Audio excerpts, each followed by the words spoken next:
So hello guys, welcome back to my channel. So one of the most requested pickups is now on my channel. So this is the 2024 GWM Canon Slux 4x4. So finally I got the Slux on my channel already. So if you came from my Canon Pilot 4x4 review, hello, welcome. So check that out on my channel. So that's like more of a base model of the Canon lineup here in the Philippines. So remember, this Slux is available in both 4x4 and 4x2 brands. So here again at the 4x4 off-road test drive event here at Parkling. So as well, thank you to GWM Philippines and GWM Alabang for inviting me. So biggest eye-catching feature of this Canon Slux in the exterior is the grill. There's just a lot of chrome all around it. Shiny and glitzy grill, I have to say, and with probably the largest car badge I've ever known. Ground clearance of this is 230 millimeters, which is actually on par with the competition itself. I'll get to that as well in a bit. So on the side profile, this is what I noticed too with this Canon Slux. This is a very long vehicle.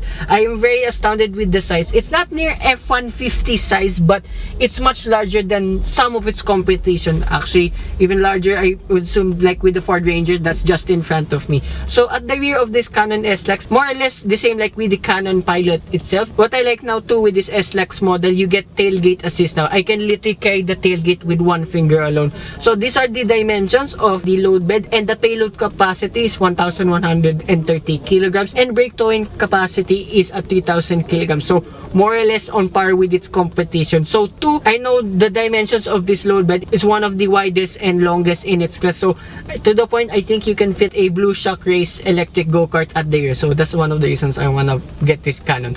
Anyway, so here now in the interior of this Canon Slux, okay, I'm very surprised with the materials and the layout here in the interior. Gotta be honest, this feels much more premium than it should, have to say. So even here in the door code, so you get squeegee material and then very soft leather here around in your window switches and for your elbows too, which is good. And then can be spacious cup holders on either side too. And then here on the left side of the dashboard, you have your side mirror adjustments and then your light controls and a extra compartment just down below. Sadly, even though this is the top of the line model, there are just two blanks above here. So here in the steering wheel, it's pretty good too. Very nice to the touch. Okay, the leather is a bit more on the durable side of things, but it's telescopic, but still nice to the touch. And then here, surprisingly for this Slux model, we have paddle shifters here. Feel nice too, even though they're just plastic, they still feel nice to the touch. So you have your volume and instrument cluster adjustments here on the left side, and your cruise control and phone connectivity buttons on the right side. So as well, you have a full affair digital instrument cluster and a 10-inch infotainment system with Apple CarPlay and Android Auto.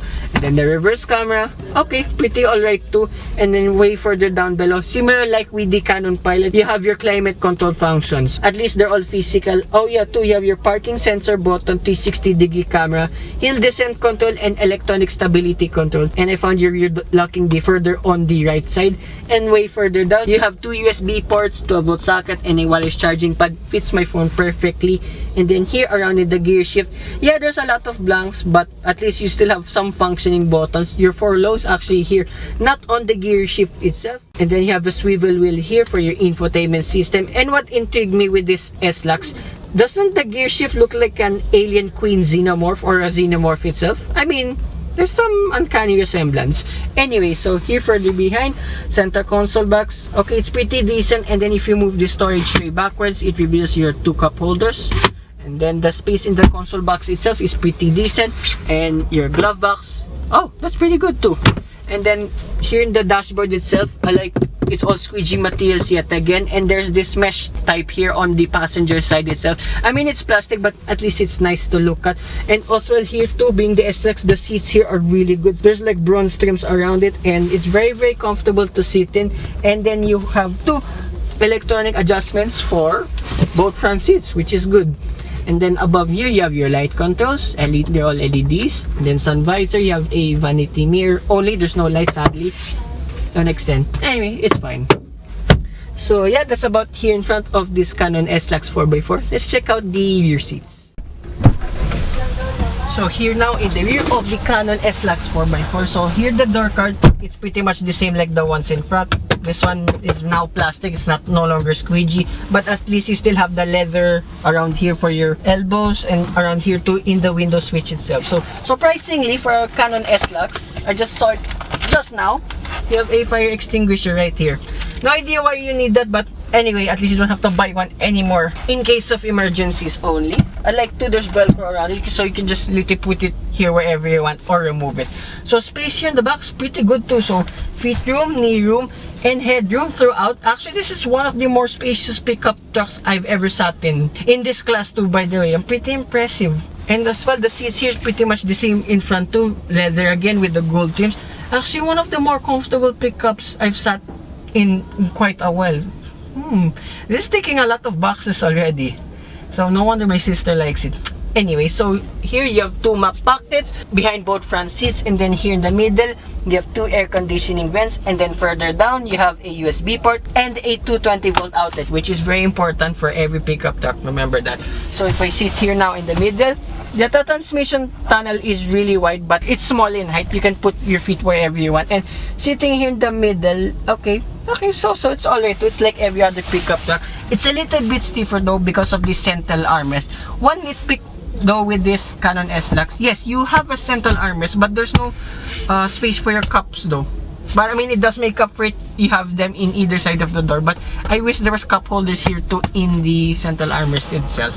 And like with every other pickup truck, you can fold down this rear seat, so in case, oh, 60/40 layout. Look at that. So in case if you wanna hide your Christmas gifts over here, this will come in handy. But I've never seen a pickup with a 60/40 layout for the rear seats. Impressive. And then too, again, like with every other pickup truck, you can fold up the rear seats. So that's why I was able to put my camera here with ease. And of course, being a pickup truck, this will come in handy because you will be holding a lot of stuff. Like me, hopefully in the future. So yeah, that's a quick walkthrough of this interior of this Canon SLux. So I almost forgot about this. So powering this Canon SLux 4x4 automatic is a 2-liter turbocharged 4-cylinder diesel engine that produces 161 horsepower and 400 Newton meters of torque. And this one is mated to an 8-speed ZF automatic transmission. So pretty interesting. So as well, despite having the brake towing capacity like amongst with its competitors, this has one of the lowest rated torque figures too in its class. Surprisingly, it still can do a lot of things like most pickup trucks can do. And I'm very curious now with the performance of this 8-speed, knowing I've driven the 5 or 6 speed like the one in the Canon Pilot 4x4 manual. So yet again, I'm very curious on how this will perform. So let the rain ease by, then we can have a drive.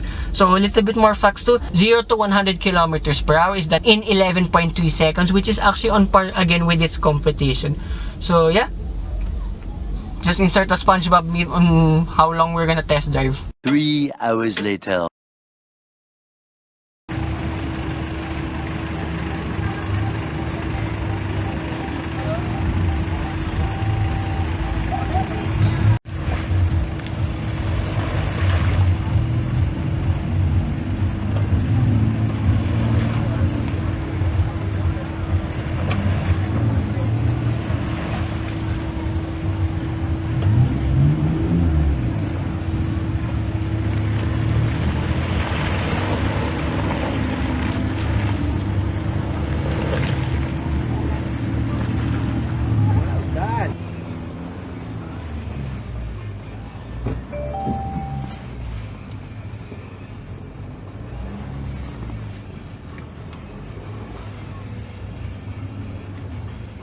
Ikot pa sana.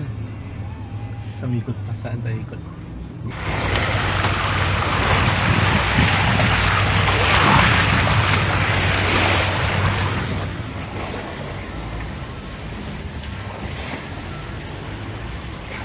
Pinto yung ano natin. Pinto.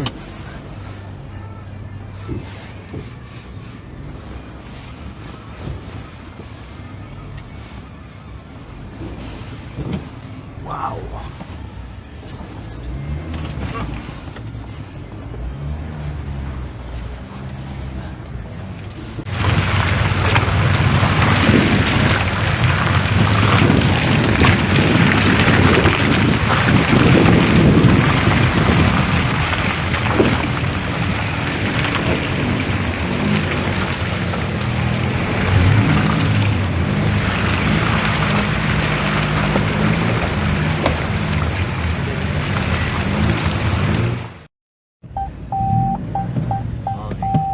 Ano yan? Oh.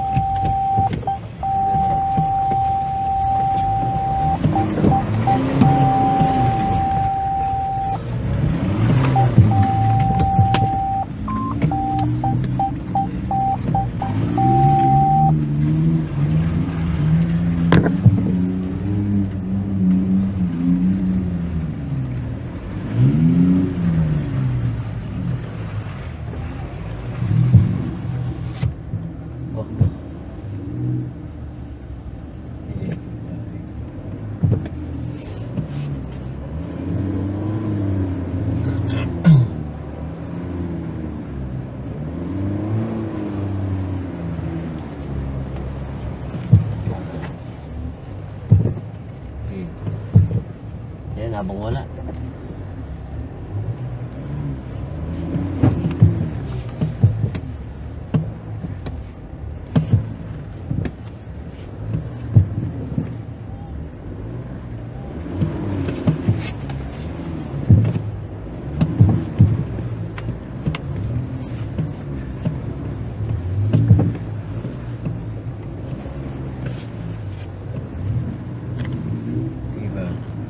Right na. Sige. Right.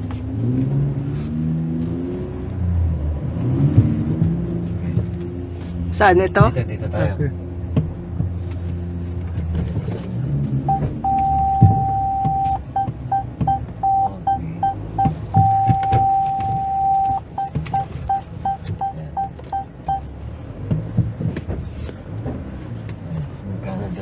Yung axle, no? Oo.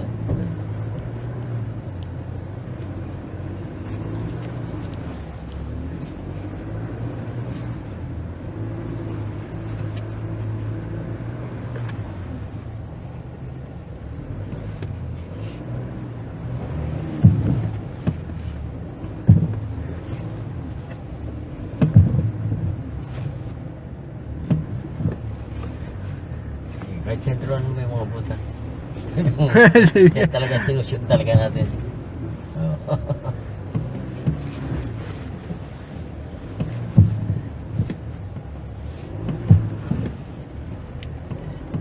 Dito na tayo. Tayo papasok doon. Okay, pasok.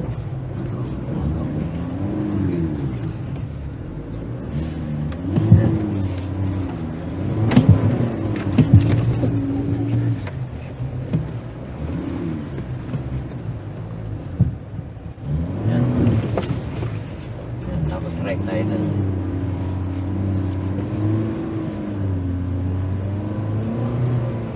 Yan, dito. Right. Yan. Oh, sumalubong ito.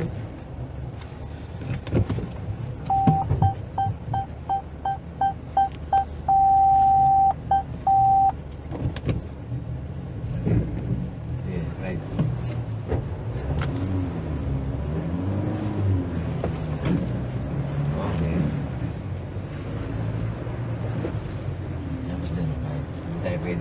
Ito. Oh, doon ulit. Good tayo.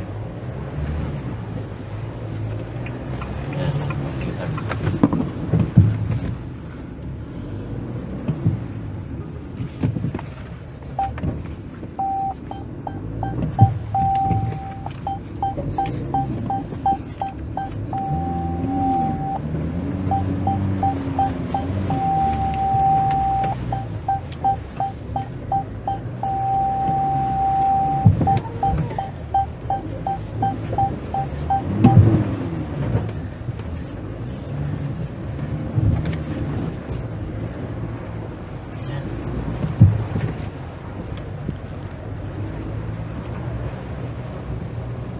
Lakas din, ha? Oh, ganda yung dive to, oh.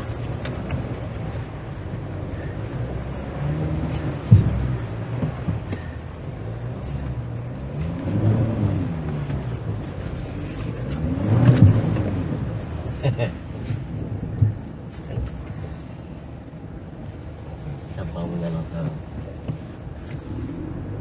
semento sa atras. Okay.